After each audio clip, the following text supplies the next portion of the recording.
ازيكم أصدقائي؟ عايزين نحكي النهاردة عن الزوجة التانية للملك فاروق، الملكة نريمان، وأم الملك أحمد فؤاد، آخر الملوك المصريين. الحقيقة إن نريمان بعد طلاقها من الملك فاروق رجعت من إيطاليا مع والدتها الست أصيلة، وما مر الشهور إلا وهي مجوزاها من الدكتور أدهم النقيب. هقول لكم إزاي. بعد 3 شهور من توقيع وثيقة الطلاق بينها وبين الملك فاروق، قابلت شاب مصري كان لسه راجع من كامبريدج يدرس هناك، وهو الشاب أدهم النقيب.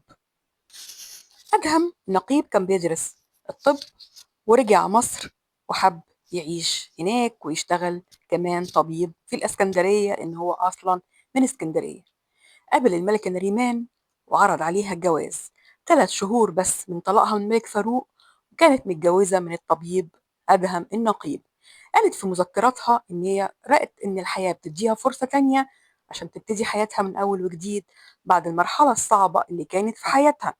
وقالت حبيت كمان أعيش حياة مع زوجي الجديد صاحب الدخل المتوسط من عمله في مستشفى الأنجلو أمريكان بالإسكندرية.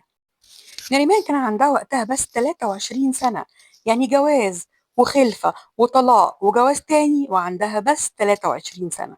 عشان كده كانت بتحفر في الحياة بإيديها وأسنانها عشان تعيش حياتها مرة تانية. وقالت أنا شايفة إن جوازتي مع الطبيب أدهم النقيب هي دي الجوازة اللي أنا بدور عليها، لأن الحب والاستقرار أبدا مش في القصور ولا مع الملوك. الحب في الحياة الهادية اللي فيها راحة البال وفيها الحب الحقيقي.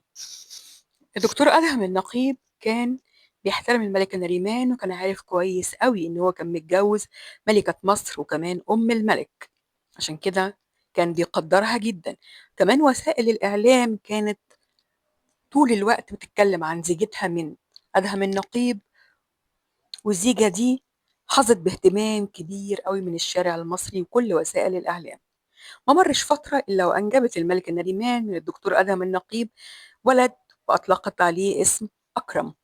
فرحت قوي الملكة نريمان بمولودها الجديد وشافته إنه عوض من ربنا وبداية حياة جديدة، وفعلا كرست كل وقتها لرعاية ابنها وجوزها وحياتها اللي الحياة أنعمت عليها بفرصة جديدة، حبت تستغلها وتستثمرها.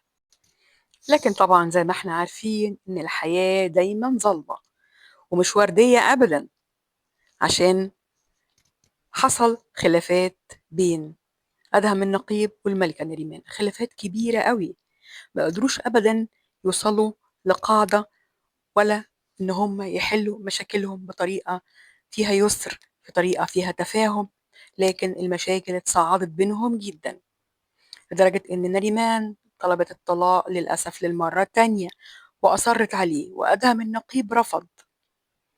اضطرت الملكة نريمان إن هي تطرق أبواب المحاكم ورفعت دعوى طلاق على جوزها اللي رفض أبدا إنه يطلقها.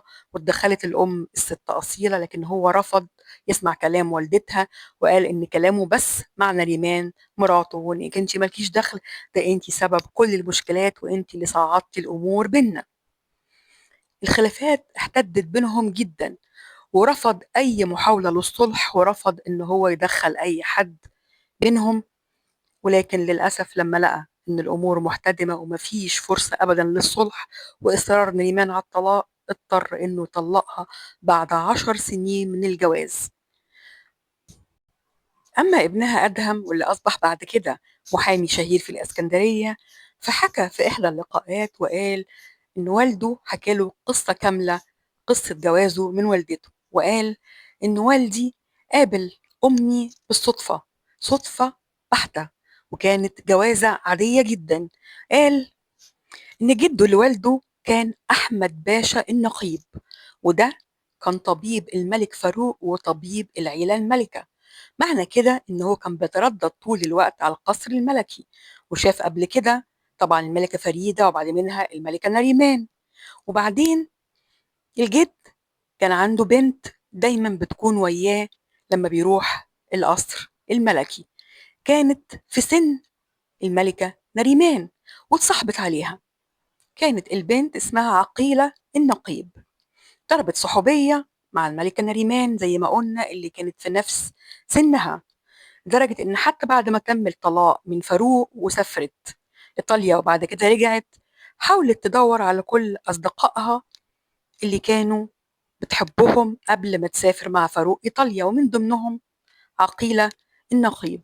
وفي إحدى الزيارات المتبادلة بينها وبين عقيلة النقيب لما رجعت مصر، قابلت هناك في بيتها أخوها الطبيب أدهم النقيب، يعني صدفة بحتة، واللي وقع في غرام الملكة نريمان وطلبها للجواز، وهي كانت شايفاه ابن حسب ونسب وطبيب دارس في كامبريدج بلندن يعني يليق بيها، وقالت أنا هرتبط بيه. وتم الزواج. وبيقول الابن أكرم إن والده بيقول إنه كان بيحبها جدا وكان بيقدرها وبيحترمها، لكن الثورة وأهل الثورة ما سابوناش أبدا نعيش في حالنا، إن هم منعوه من ممارسة الطب، منعوا الزوج اللي هو أدهم النقيب من ممارسة الطب، وضغطوا عليه بكل ما أوتيتوا من قوة. بيقول بسبب الظروف دي الحياة لم تعد مستقرة، وما عادوش بيستمتعوا بأي حاجة ولا بالأيام ولا بالخروج ولا حتى بتربية ابنهم، ووصلت الأمور بينهم لطريق مسدود، فعشان كده قرروا إن هم يتطلقوا. لكن نريمان ما كانتش بتحب تستسلم، قررت الجواز للمرة الثالثة من الدكتور إسماعيل فهمي، وده كان سنة 1967، وكان لواء طبيب بالقوات المسلحة.